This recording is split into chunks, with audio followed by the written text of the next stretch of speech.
কি খবর বরুণ সাহেব? স্যার সমস্যা নিয়ে আসছি। কি সমস্যা? মানে আমি তো আগামী ক্লাস মানে গত ক্লাসগুলোতে তো আমি মানে সৃজনশীল প্রশ্নগুলো আপনার থেকে কমপ্লিট করেছি না। তা আমি আজকে যেটা সমস্যা নিয়েছি সেটা হচ্ছে এমসিকিউ। এমসিকিউ আমি তো মানে এমসিকিউ গুলো মানে বাসা করতেছি, কোনটা পারতেছি না পারতেছি। বস মোটামুটি ভাবে অনেকটাই ক্লাস করছি। এখানে দেখেন একটা এমসিকিউ যাবে যাবে কি এমসিকিউ?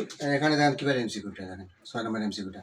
এই এমসিকিউটা সমস্যা। হ্যাঁ হ্যাঁ এটা তো প্রোগ্রাম। হ্যাঁ, প্রোগ্রামের এমসিকিউ 5 অধ্যায় নয়? হ্যাঁ প্রোগ্রামের। এই প্রোগ্রামের এই এমসিকিউটা কি মাথায় ঢুকে না? না না এগুলা পারতেছি, এগুলা বুঝছি। এগুলো সমস্যা নাই, না, এই না। এমসিকিউটা তো সমস্যা। প্রোগ্রামেরটা আচ্ছা দেখি কি সমস্যা। ফর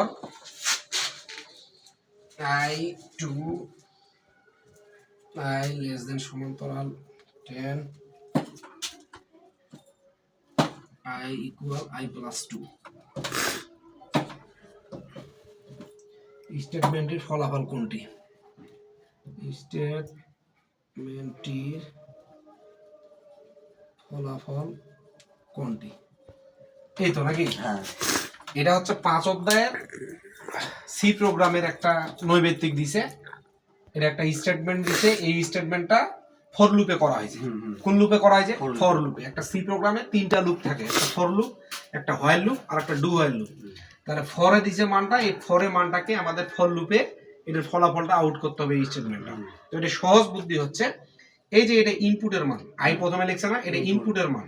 একটা লুপে 3টে মান থাকে, একটা ইনপুট থাকে, একটা কন্ডিশন মানে এটাকে ইন্টিলাইজেশন বলে শুরুর মান, এটা কন্ডিশন শেষের মান, আর এটা ইনক্রিমেন্ট কত করে বৃদ্ধি পাইছে।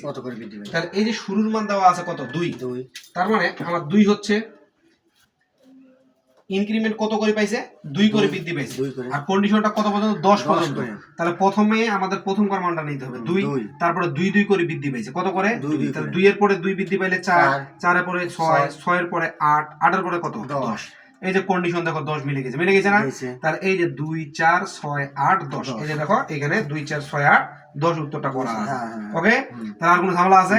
এরকম ফরের যদি মান থাকে তোমাকে যদি আউটপুট করতে বলে আশা করা যায় পারবে। ঠিক আছে, একদম, আর কোনো সমস্যা নেই।